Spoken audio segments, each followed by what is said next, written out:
Vamos dar sequência à nossa série de ministrações no livro do profeta Joel. E eu vou pedir para você, por gentileza, abrir a sua Bíblia, Joel, capítulo de número 2. E nós vamos fazer a leitura do versículo de número 12 até o versículo de número 17. Joel, capítulo 2, do versículo 12 ao versículo de número 17. Eu quero falar sobre esse tema, rasgai o vosso coração. Nós temos visto durante a exposição do livro do profeta Joel, sobre a acomodação do povo mesmo diante de alguns acontecimentos. E Joel então vai fazer um convite ao povo, e eu quero compartilhar com a amada igreja. Versículo 12 diz assim: ainda assim, agora mesmo diz o Senhor, convertei-vos a mim de todo o vosso coração, e isso com jejuns, e com choro, e com pranto. E rasgai o vosso coração, e não as vossas vestes, e convertei-vos ao Senhor vosso Deus, porque Ele é misericordioso e compassivo, e tardio em irar-se, e grande em beneficência, e se arrepende do mal. Quem sabe se voltará e se arrependerá, e deixará após si uma bênção em oferta de manjar e libação para o Senhor vosso Deus. Tocai a buzina em Sião, santificai um jejum, proclamai um dia de proibição, congregai o povo, santificai a congregação, ajuntai os anciãos, congregai os filhinhos e os que mamam, saia o noivo da sua recâmara e a noiva do seu tálamo, chorem os sacerdotes, ministros do Senhor, entre o alpendre e o altar, e digam: poupa o teu povo, ó Senhor, e não entregues a tua herança ao opróbrio, para que as nações façam escárnio dele, porque diriam entre os povos: onde está o seu Deus? Vamos orar mais uma vez? Senhor, nós estamos diante da tua palavra. Nós reconhecemos que é impossível compreender as Escrituras simplesmente pela nossa capacidade. Por isso nós humildemente pedimos ao Senhor: revele-se a nós, ensina-nos a respeito das Sagradas Escrituras, dai-nos um coração que se volte para o Senhor e que esteja disposto a ouvi-lo e a obedecê-lo. É o que nós te pedimos, em nome de Jesus. Amém. Queridos, nós temos visto algo muito interessante a respeito do povo de Deus, que diante de tamanho sofrimento, as lutas, das dificuldades que eles estavam vivendo, dentre elas nós já temos acompanhado a praga de gafanhotos, a seca, a iminência de um exército muito poderoso que iria destruí-los, o que colocou o povo em pânico, mas que, ao mesmo tempo, ao estudarmos o livro do profeta Joel, nós percebemos que o povo estava indiferente à voz de Deus. E nós, então, começamos a analisar o contexto e ficamos um tanto quanto assustados com a postura desse povo. Por que razão alguém que, ao ver os sinais de forma tão clara, um povo que estava passando por um sofrimento, tendo uma voz de advertência, se apega tanto aos ritos da religião, como o sacrifício, a guarda do sábado, ao simples fato da aliança da circuncisão ou a celebração da Páscoa? Como que este povo consegue não experienciar, não viver de forma real o relacionamento com o seu Deus, com Deus que havia estabelecido com eles uma aliança? Então, eu gostaria de apresentar esse trecho desse texto que nós lemos, com dois convites que Joel faz ao povo, ou um convite com dois alcances diferentes. Joel vai falar sobre a necessidade de arrependimento de uma forma individual chamando a atenção de cada um de nós, mas também vai falar sobre a necessidade de um arrependimento coletivo. Que todo o povo de Deus, que toda a nação se volte para o Senhor. E eu quero falar primeiro sobre esse convite ao arrependimento individual, que nós podemos encontrar do verso 12 ao verso de número 14. E eu o farei com a devida vênia, com o uso de uma licença, porque quem usa essa expressão é um grande amigo meu e muito querido da igreja, que é o presbítero William. Gostaria de fazê-lo usando a expressão que ele sempre usa nas suas pregações. A grande questão. Qual então a grande questão aqui envolvida nesse contexto? A primeira grande questão é: como deve ser essa volta? O povo então pergunta: como é que nós vamos nos voltar para Deus? E o profeta Joel diz: essa volta deve ser, primeiro, urgente. Vocês devem voltar urgentemente, verso 12. Ainda assim, agora mesmo, neste exato momento, diz o Senhor. Vejam, meus irmãos, que o princípio utilizado aqui por Joel na sua profecia, ele é extremamente enfático quando ele diz ainda assim, ou seja, mesmo vocês tendo desobedecido ao Senhor e abusado de sua paciência, mesmo diante dessa postura de indiferença ao que o Senhor tem feito e aos sinais que vocês podem ver, eu ainda vos ofereço uma oportunidade de salvação. Deus não somente chama o seu povo a voltar-se para Ele, Ele não apenas convida esse povo a um arrependimento urgente, mas Ele também dá detalhes de como deve ser então esse arrependimento. Ou seja, Deus tem feito o diagnóstico e Ele agora oferece o remédio.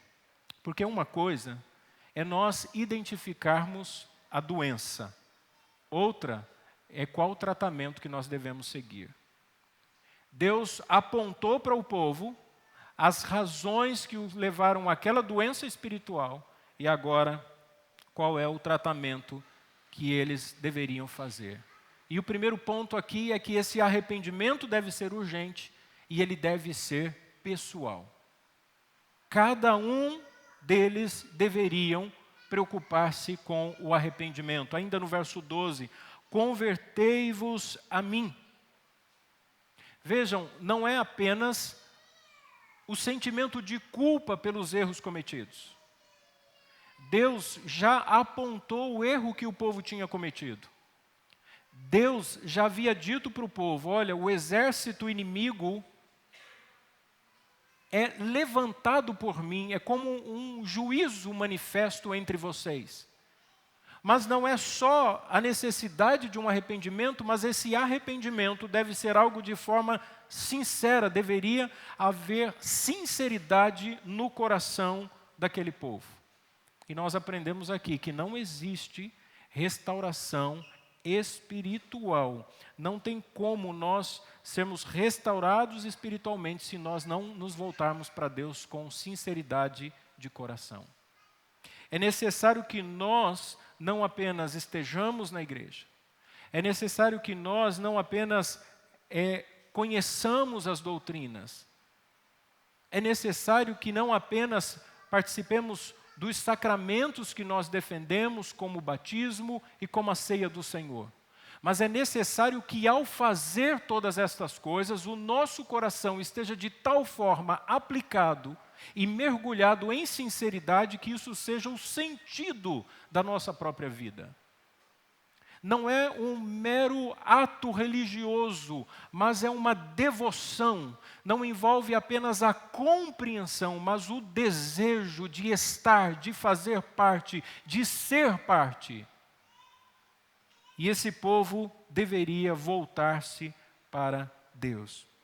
Isso aqui é interessante, porque muitas vezes nós confundimos o excesso de atividades religiosas, ou de cunho religioso, ou denominacional, ou ministerial, ou uma participação nas atividades da igreja com uma sinceridade de coração. Nas palavras do reverendo Hernandes Dias Lopes, nós confundimos a dedicação à obra de Deus com o Deus da obra. Nós devemos nos dedicar a fazer tudo aquilo que o Senhor quer que façamos. Mas nós não devemos fazer isso por um ato mecânico, não deve ser algo de forma simplesmente compulsória, obrigatória, forçada, mas deve haver a sinceridade do nosso coração. E é exatamente isso que Joel vai continuar dizendo. Vocês devem fazer isso de forma urgente, pessoal e sincera. Vejam ainda no verso 12, de todo o vosso coração. Todo o coração de vocês deve estar envolvido nisso. Eles haviam sido chamados de ébrios ou bêbados, como pessoas que não faziam uso da sua capacidade de raciocínio. Um bêbado fala bobeira, age de forma indecente, ele se comporta de forma vergonhosa, e muitos, depois que passa o efeito da embriaguez, se sentem constrangidos pelo que fizeram, e eles dizem assim: eu não acredito que fiz isso. Muitas pessoas criam coragem para falar o que desejam, fazem brincadeiras exageradas, arrumam confusão, porque estão embriagadas, não estão no domínio de suas faculdades mentais. E aqui o povo havia sido chamado de ébrios, de bêbados. E vejam, meus irmãos, que agora, nesse momento, ele diz que eles devem aplicar todo o coração. Não é apenas uma questão de emoção, não é isso a que Joel se refere. Eu sei que muitas pessoas, ou muitos crentes, se emocionam, vão nos denominados encontros com Deus e se emocionam, vão nos retiros espirituais e se emocionam, participam de campanhas e se emocionam e fazem votos e fazem promessas e dizem que vão mudar de vida, que vão assumir determinadas posições, mas essa empolgação dura até o próximo encontro, até o próximo evento, e não é isso que nós devemos fazer. A sinceridade do nosso coração deve ser no sentido de que nós compreendemos quem é o nosso Deus e o que Ele requer de nós. Também há aqueles que só andam com Deus na base do aguilhão. Há aqueles que só decidem andar com Deus quando as coisas estão difíceis. Foi exatamente o que eu falei na escola bíblica. Decidem se dedicar a Deus porque descobriram que estão com uma doença. Decidem orar mais, ir mais à igreja e buscar mais a face do Senhor porque estão em crise financeira. Decidem buscar mais o Senhor e se envolver com a igreja e participam de reuniões de oração porque a família está com problemas. Essas pessoas que decidem servir a Deus apenas por causa de necessidades pontuais, elas não querem Deus como Ele se revela. Essas pessoas querem Deus para suprir suas necessidades. E esses, logo que suas demandas são resolvidas, eles deixam Deus de lado. Então esse povo não deveria estar apenas preocupado com a guerra, mas eles deveriam estar preocupados em arrepender-se dos seus pecados. Por isso, o profeta Joel vai continuar, dizendo que o coração deles deveria ser também quebrantado. Vejam ainda no verso 12, isso com jejuns e com choro e com pranto. Não há como uma pessoa que tem esse sentimento de culpa e de ofensa não buscar a Deus com lágrimas. Não buscar a Deus com todas as suas emoções envolvidas, de forma que ele se quebrante na presença do Senhor, ao sentir o peso de suas culpas. Por isso aqui, um dos instrumentos de mudança em nós é mesmo o próprio jejum. é você se abster daquilo que você considera como essencial para a sua própria vida, para a sua existência, que são os alimentos que nutrem o seu corpo, e dizer: Senhor, o Senhor é mais importante do que o próprio alimento para mim. Então esses homens deveriam se voltar para Deus, eles deveriam se humilhar na presença de Deus. Não existe arrependimento sincero, arrependimento verdadeiro que não seja acompanhado de choro e de lágrimas, de uma profunda convicção de pecados, em que nós revelamos então as nossas necessidades diante de Deus. Quando foi a última vez que você chorou diante do Senhor? Talvez você tenha chorado quando seu time perdeu o último jogo. Talvez você tenha chorado no último filme que você assistiu. Talvez você tenha chorado ao ouvir uma linda canção que você tanto gosta e se identifica. Talvez você tenha chorado, emocionado, por ver alguma peça de teatro. Mas quando foi a última vez que você chorou diante do Senhor? Quando foi a última vez que você rasgou o seu coração diante de Deus em sinceridade, não pedindo ao Senhor alguma coisa? Não estou dizendo que você tenha chorado porque as coisas estão difíceis. Senhor, eu estou chorando porque eu estou endividado, eu estou chorando porque eu estou desempregado, eu estou chorando porque eu estou doente, eu estou chorando por causa da minha família. Não é por isso. Nós choramos por essas razões mesmo sem orar. Mas quando foi que você chorou por conta dos seus pecados, quando isso te incomodou de uma forma tão profunda que você disse: Senhor, eu me derramo em lágrimas por causa das minhas culpas, por causa das coisas que eu tenho feito e por um arrependimento, porque eu sei, Senhor, da necessidade de mudança que existe na minha vida e eu não posso aceitar viver da mesma forma todos os anos. Jacó chorou no vale de Jaboque. Davi chorou quando viu sua família saqueada pelo inimigo. Neemias chorou ao ver a desonra do povo de Deus. Jeremias chorou ao ver as crianças jogadas como lixo nas ruas de Jerusalém. Pedro chorou por ter negado a Jesus. O apóstolo Paulo chorava dia e noite pelas igrejas e registrava isso em suas cartas. Jesus chorou em várias ocasiões. Chorou na morte de Lázaro, chorou ao prever a destruição da cidade santa, chorou no Getsêmani, chorou ao prever o abandono e o sofrimento da cruz. Quando foi a última vez que nós choramos? E aqui, irmãos, surge a segunda grande questão. E a segunda grande questão é: por que devemos então nos voltar para Deus? Se há uma necessidade de nos voltarmos para o Senhor, por que há essa necessidade? Por que Deus está pedindo isso para nós? E a resposta está no versículo de número 13. E a primeira resposta é: por causa da nossa superficialidade. Porque nós somos superficiais demais, porque nós nos apegamos demais ao estereótipo. Verso 13: e rasgai o vosso coração e não as vossas vestes, e convertei-vos ao Senhor vosso Deus. Deus não se impressiona com desempenho. Deus não fica impressionado com performance. Nós estamos acostumados com o mundo dos negócios. Nós estamos acostumados com essa ideia de ter desenvoltura, de nos destacarmos, de fazermos algo que nos coloque em evidência, mas diante de Deus, esse perfil cênico, teatral, farisaico, isso não impressiona Deus.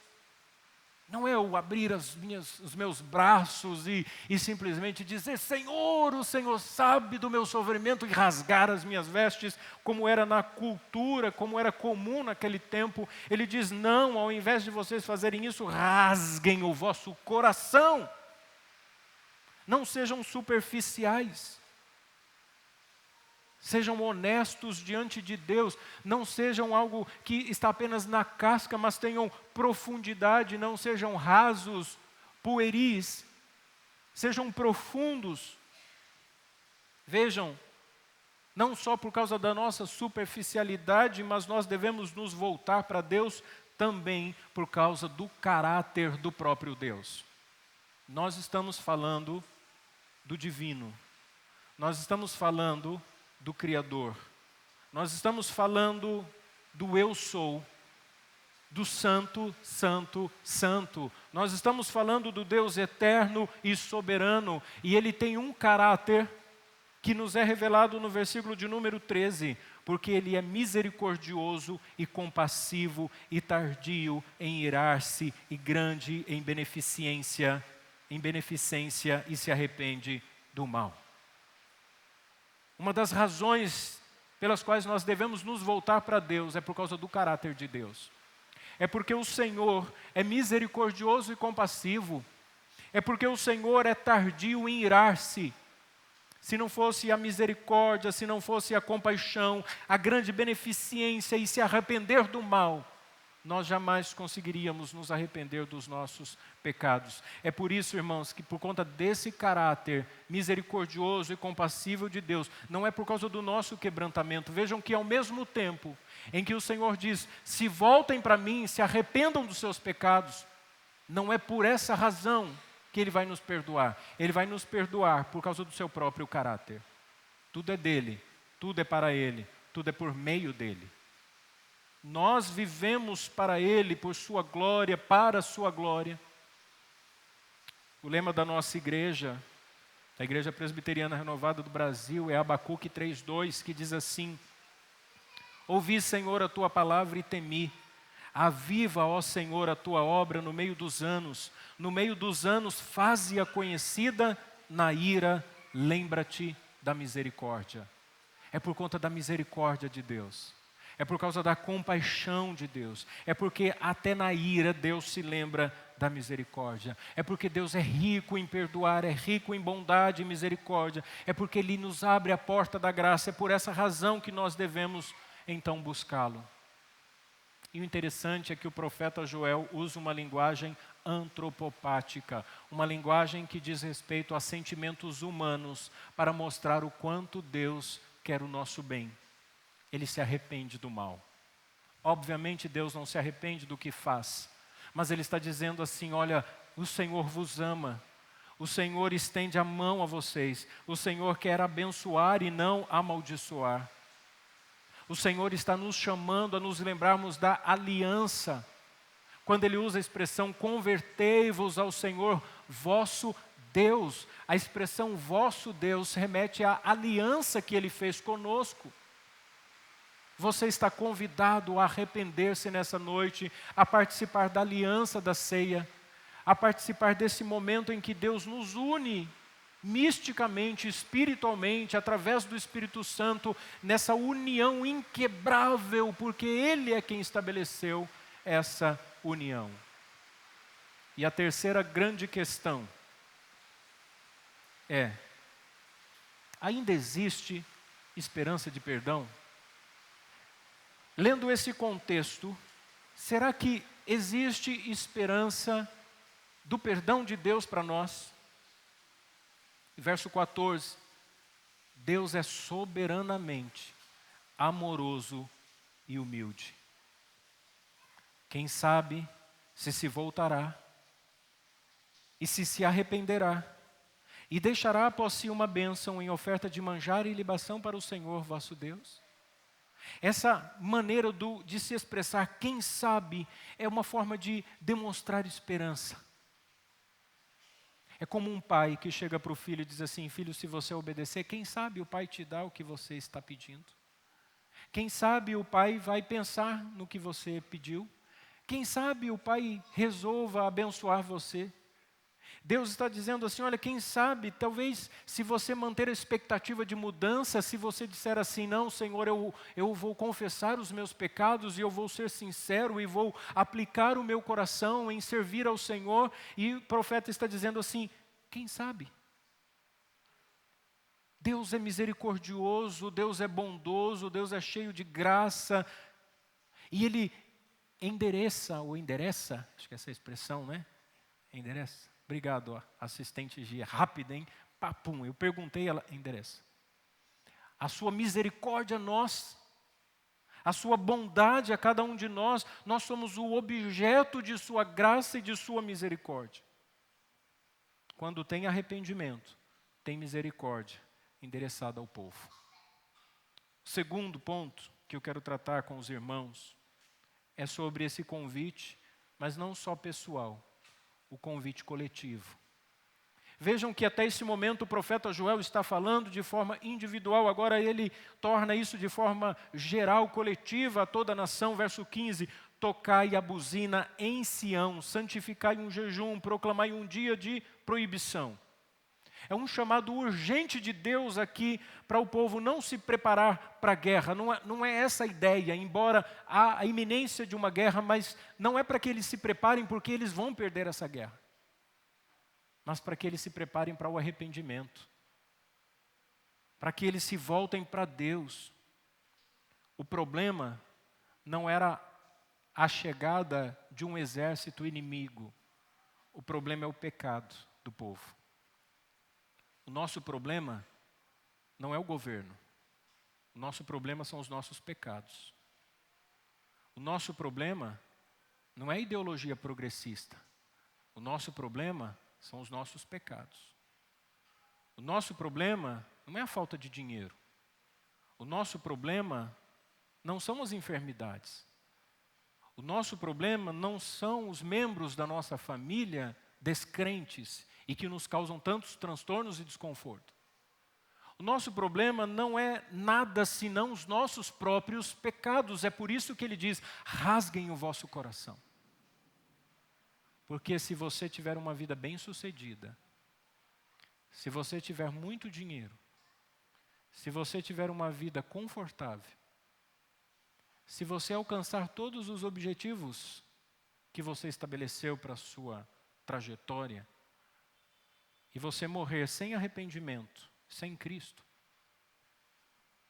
você é pior do que aquele mais pobre, simples e humilde que rasgou o coração diante de Deus. Como rico, sem Cristo. Mas é muito melhor ser um pobre com Cristo. Eu digo isso porque sei que no coração de muitas pessoas se aloja o sentimento de que um dia vai ter tanto dinheiro, vai ter uma vida tão confortável, que nós vivemos em função disso.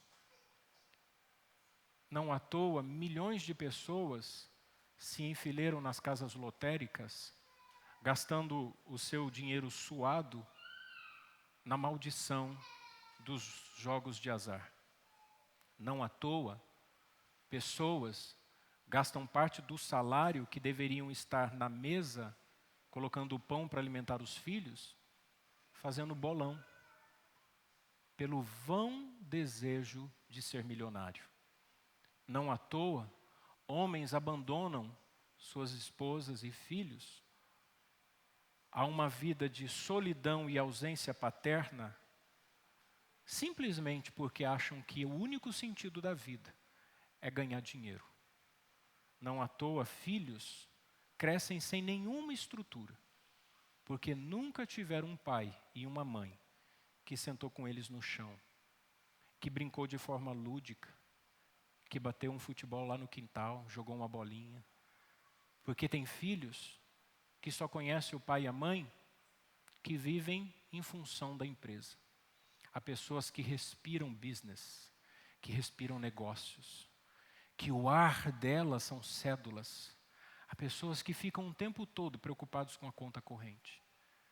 O único sentido da vida, da existência, é o dinheiro. E essas pessoas só pensam em comprar as coisas ou em acumular os recursos.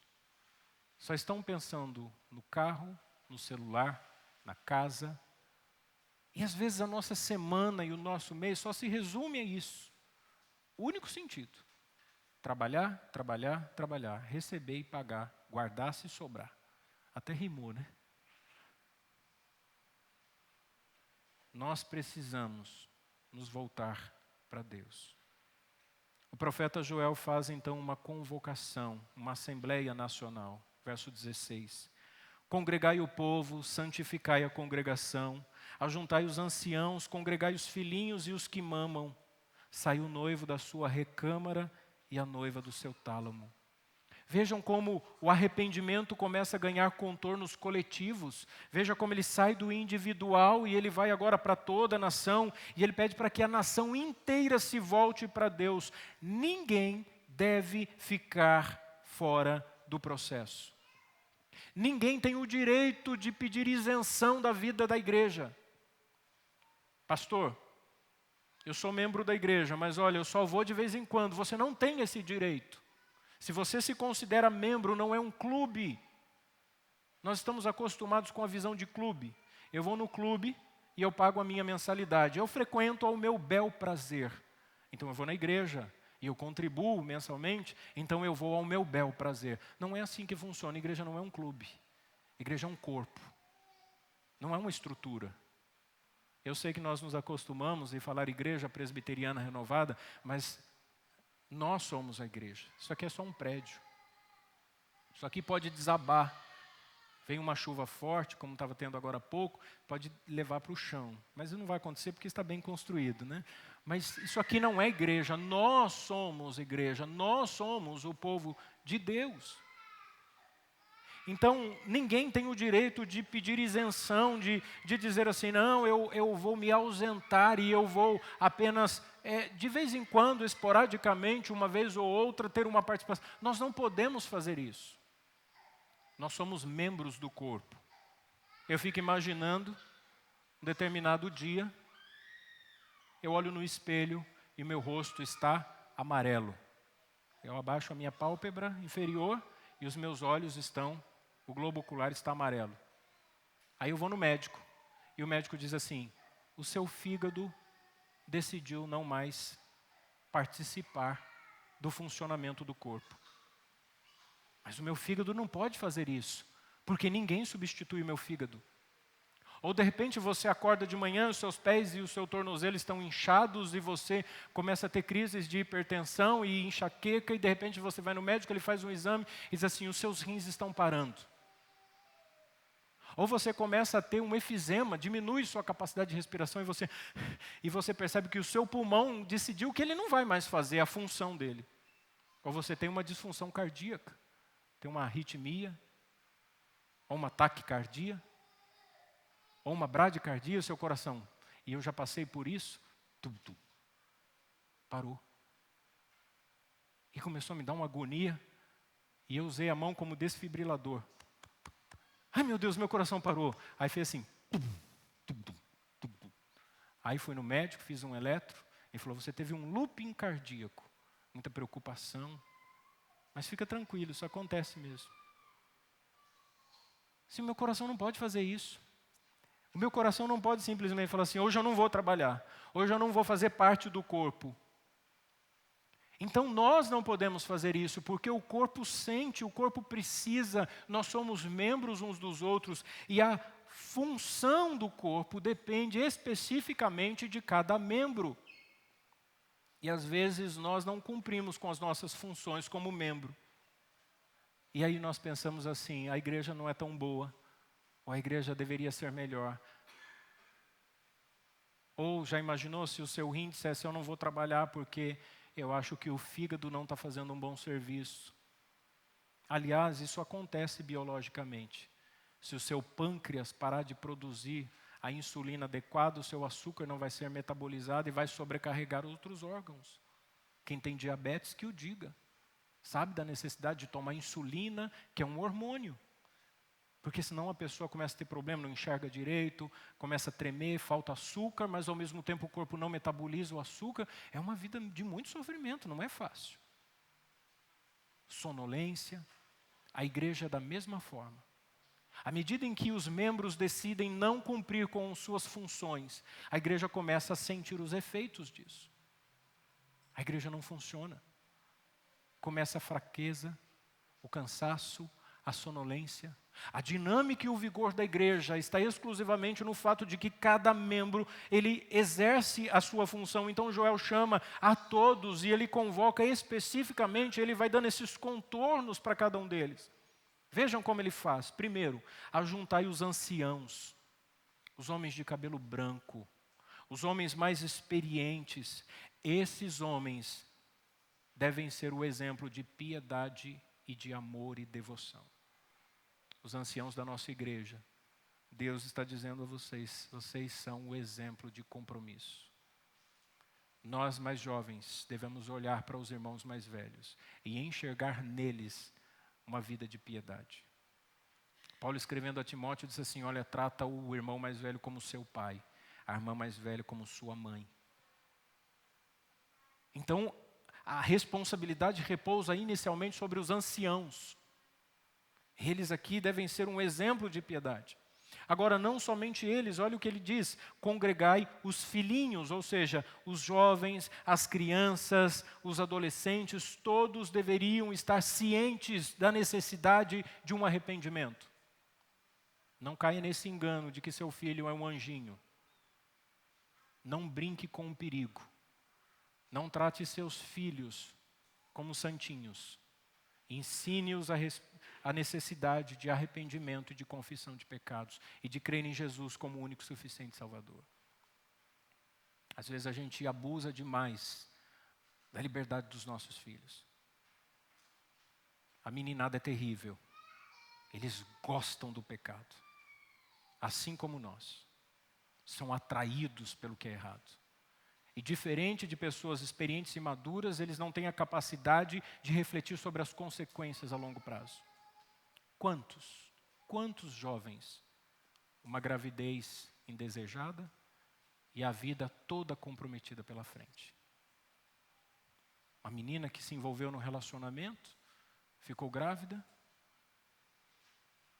sofreu, às vezes abuso, maus tratos de um namorado irresponsável, ímpio, que só queria curtir e sumiu no mundo. E ela passa a vida toda tentando reconstruir. E não consegue, às vezes, casar de novo.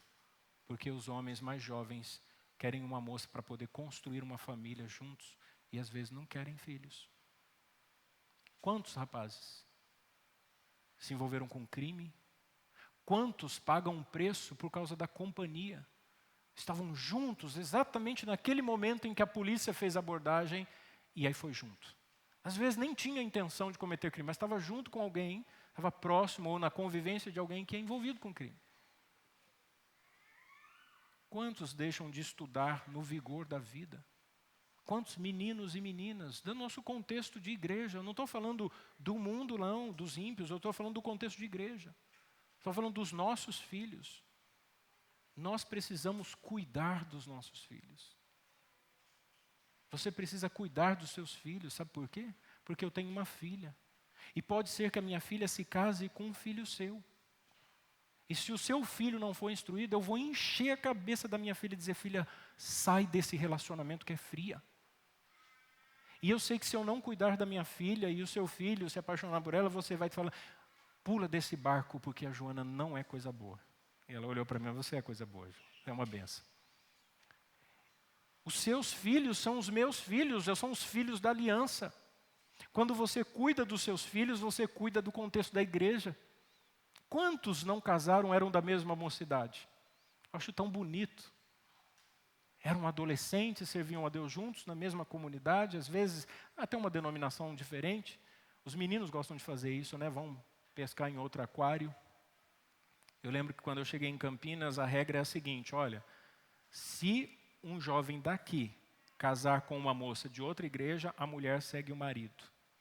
E eu achei isso o máximo, até o dia em que a Eloá chegou e falou assim: eu vou casar com o pastor Tiago. Eu falei: pronto, agora eu não vou falar para o pastor Tiago vir para cá, não vai ter que ir embora. Mas não é bom? Não é um privilégio? Há alguns exemplos que eu carrego que eu acho tão maravilhoso. Eu sempre converso com o Rony e com a Jéssica.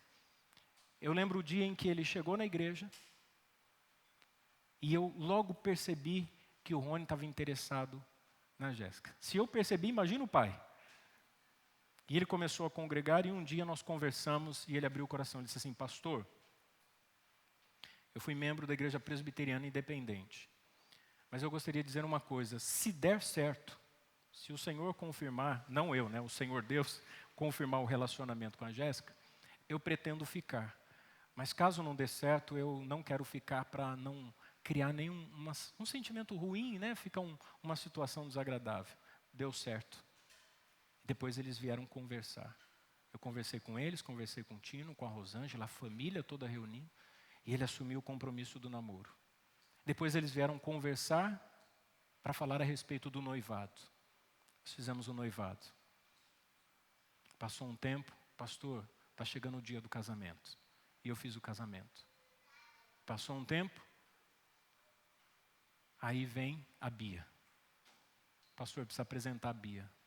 E apresentei a Bia. Logo, pastor, precisa batizar a Bia. Não é bom? Não é o sonho de toda a família? Você poder ver os seus filhos, os filhos dos filhos e a bênção, não tem a música da bênção? Se derrame até 1000 gerações. Que coisa boa.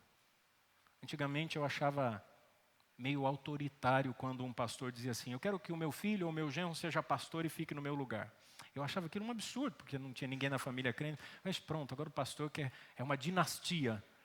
Mas hoje eu entendo, nunca vou fazer isso. Mas eu entendo, é porque o pastor ele quer ter próximo dele. Eu acho que todo pai e mãe é assim. É uma dor no coração, não é? Quando os filhos casam e vão embora e vão para longe. É muito difícil. Então os filhinhos deveriam congregar. Vejam, não só os adolescentes, os jovens, as crianças, mas olha o que o profeta Joel diz, e os que mamam, os bebês que estavam inconscientes do perigo e seriam também atingidos pelo pecado de seus pais. O que um bebê tem a ver com o culto?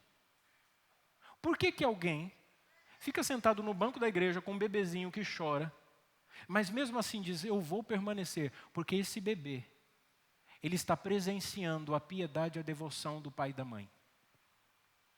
Você não vai excluir os seus filhos da realidade do culto. O seu filhinho que está do seu lado. Pode ser que não esteja olhando para mim, não entendendo a linguagem, mas ele está ouvindo. E ele não só está ouvindo, como ele está do lado do pai ou da mãe. E ele sabe, ele diz assim, o meu pai e minha mãe servem a Deus.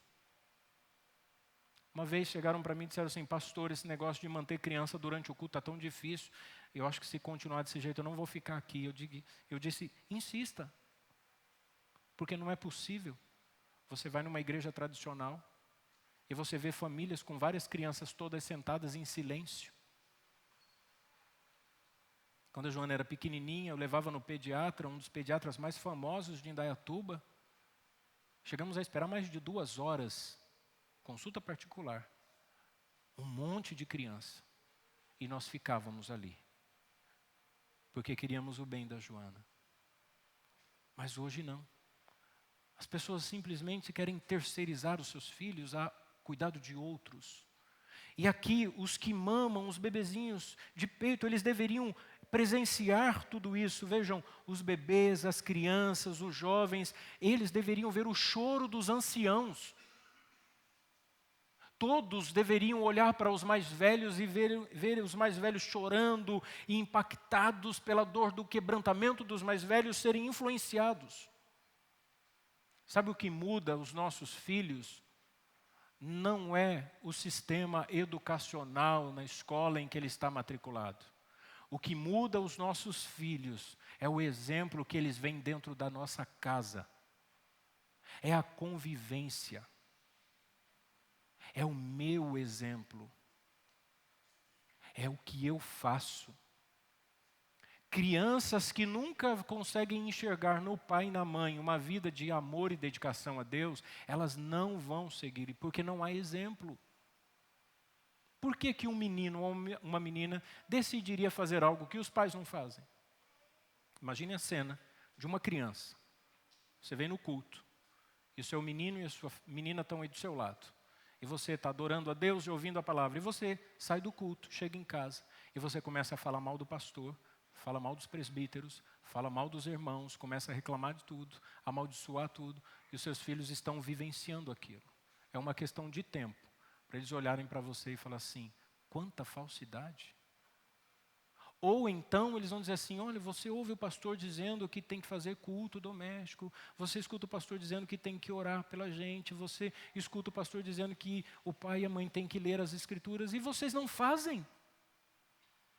Então, quando nós mantemos os nossos filhos juntos, eles nos cobram e é um peso sobre nós. Uma coisa que a gente sempre aprende com os pais é seguir o seu exemplo. É lógico que vai chegar um momento da nossa vida que a gente vai seguir um caminho. Mas como diz os mais velhos, e o meu pai sempre dizia isso, se quiser fazer o que está na sua cabeça, que faça, mas eu não ensinei desse jeito. Agora, ruim é quando os filhos começam a fazer e dizem assim, foi o que o Senhor me ensinou, foi o que a senhora me ensinou, a ser desse jeito. Então nós temos que tomar muito cuidado. Olha só o que ele continua dizendo, sai o noivo da sua recâmara e a noiva do seu tálamo.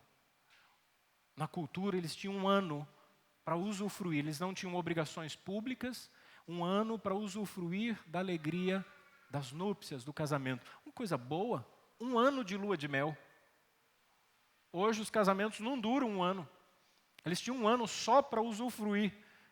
É como se estivesse dizendo assim, ó, aproveita o primeiro ano, porque os outros não vai ser fácil não. Mesmo esses deveriam deixar o conforto e a alegria conjugal e deveriam perceber a urgência do momento. O profeta então faz uma convocação com detalhes, verso 17, para concluir. Chorem os sacerdotes, ministros do Senhor, entre o alpendre e o altar, e digam, poupa o teu povo, ó Senhor, e não entregues a tua herança ao opróbrio, para que as nações façam escárnio dele, porque diriam entre os povos, onde está o seu Deus? Sabe por que nós temos que sermos dedicados e rasgar o nosso coração? Não é para sermos melhores do que os demais, não é esse o objetivo. Nem sequer para vivermos bem, ou para termos bons sentimentos. Nós devemos dar testemunho para preservar o nome do nosso Deus. Quando você se diz cristão, você leva o nome de Deus. As pessoas olham para você. E os ímpios vão escarnecer, dizendo, que povo é esse? Que Deus é esse? Vai na igreja todo domingo? Para isso? Para esse tipo de vida? Você já viu aquele ímpio que diz assim, eu não preciso à igreja, eu sou muito melhor do que os crentes que vão na igreja. Eu não falo palavrão, eu compro e pago, eu conheço crente caloteiro, sem vergonha, tem gente que fala isso. Olha, eu conheço crente que vive brigando, xinga a esposa, a família é uma brigaiada terrível, um mau testemunho lá no bairro. Meu vizinho é crente, ninguém gosta dele. Olha, eu conheço um crente, trabalho com ele, pilantra, rouba a empresa, chega atrasado, engana o patrão e o nome de Deus é escarnecido. Olha, eu conheço um crente que se tiver um esquema para fazer um gato, para fazer parar o relógio da Sanasa, ou se tiver um aparelho, esses dias a Anatel anunciou que vai bloquear 7 milhões de aparelhos que roubam sinal. Eu disse, glória a Deus, se tiver alguém da Renovada que pegue fogo no aparelho, não na casa, mas no aparelho. Não tem condições de ter um pacote de TV? Não tenha. Simplesmente assim. Mas não fique entrando no mundo dos esquemas. E a gente entra. E a gente entra. A gente gosta de benefício. A gente gosta de coisas erradas. A empresa, olha, tem um esquema, se você quiser fazer parte, você recebe algum tipo de benefício. Eu trabalhei prestando serviço para uma empresa de galvanoplastia, ela fazia banho de ouro. Tem noção? Iam umas bijuterias, fazia o banho, e o pó de ouro não é dourado, ele parece sal. Potinho, custava milhares de reais. Então, o rapaz, crente, que preparava o banho, pegava lá a medida, colocava no banho, eletrolítico, mergulhava as peças no rotativo. E toda vez que ele colocava o dosador, ele deixava um pouquinho dentro da colher. E ele tinha um outro pote que ele batia. E ia passando o mês e ele deixava uma quantidade. E sempre tem aquele que compra, né? E ele vendia por 3, 4, 5 mil reais. E ele dizia que era uma espécie de bonificação. Crente. Dava o dízimo na igreja do dinheiro roubado. E não tinha o menor receio disso. Tinha uma vida boa. Eu, inclusive, participei da compra da casa dele, indicando o lugar, deu certo, ele comprou a casa, o carro que ele tinha. Uma pessoa muito generosa, muito amigo, mas ladrão. Ladrão. E eu tinha medo de deixar a carteira perto dele. Se ele rouba a empresa, será que ele não ia mexer na minha carteira para pegar 50 reais? 50 não, porque eu não tenho mais 10 reais. Às vezes a gente faz críticas duras aos políticos. E a gente diz assim, que absurdo, eles roubam. Eles abusam da autoridade. Mas e a gente? O que é que nós estamos fazendo? E aqui, o apelo são aos sacerdotes. E aqui eu corto na minha própria carne. Porque quando o líder espiritual se acomoda e começa a dar mau testemunho, ele enfraquece a igreja e envergonha o nome do Senhor. Eu nunca vivi essa experiência, mas eu conheci pessoas que serviram a Deus em comunidades onde o pastor fazia coisas erradas e elas ficaram profundamente magoadas. Eu peço a Deus que guarde meu coração. Eu acho que uma vergonha muito grande seria um dia ter que ouvir de um membro da igreja dizer assim, bonito, hein? Pregou domingo após domingo e fez isso. Seria uma dor muito grande. E eu sei que se eu seguir os desejos do meu coração, eu sou pecador. Não sou melhor do que os irmãos. É a graça de Deus que me mantém em pé. É a graça de Deus que te mantém em pé. Se você tem dado bom testemunho, continue assim. Rasgue seu coração. Peça ao Senhor, Deus, me ajude. Para que eu não tenha que viver essa realidade do povo aqui. Porque diriam entre os povos, onde está o seu Deus? Eu concluo, irmãos, dizendo o seguinte, o convite de Joel passa pela necessidade de um arrependimento pessoal, mas também por um compromisso comunitário. Não é só a sua vida, é a sua igreja. Não podemos ter comunhão verdadeira com Deus sem uma vida santa, confissão de pecados e comunhão com os irmãos, com os santos na fé. Bem como não é possível ter uma comunhão com Deus sem um compromisso comunitário, sem compreender a vida coletiva. Viva de maneira simples. Não fique preocupado com tantas coisas. O que Deus te deu, usufrua, aproveite. Mas não viva de forma ambiciosa ou gananciosa, desejando aquilo que não vai te trazer felicidade. Busque comunhão. Busque conhecer ao Senhor. E eu garanto a você que todas as suas necessidades serão supridas. Às vezes as pessoas ficam atrás de YouTubers. A internet, ela faz uma leitura comportamental, vocês sabem disso, né? Então, quando você entra no YouTube, por exemplo, e você... Por exemplo, eu estou lá estudando inglês, aí estou ouvindo diálogo de americanos. É insuportável, toda vez que você vai abrir um vídeo, quer aprender inglês em 6 meses, quer fluência, não sei o quê, compra o meu curso. Faça uma experiência. Assista um vídeo sobre finanças.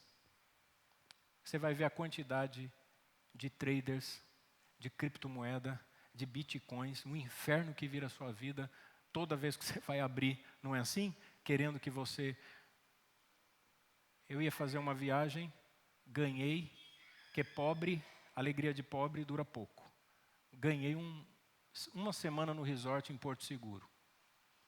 Um irmão, indicado por um pastor amigo nosso, nos abençoou. Falou, uma semana em Porto Seguro, no meu resort, pastor e a família.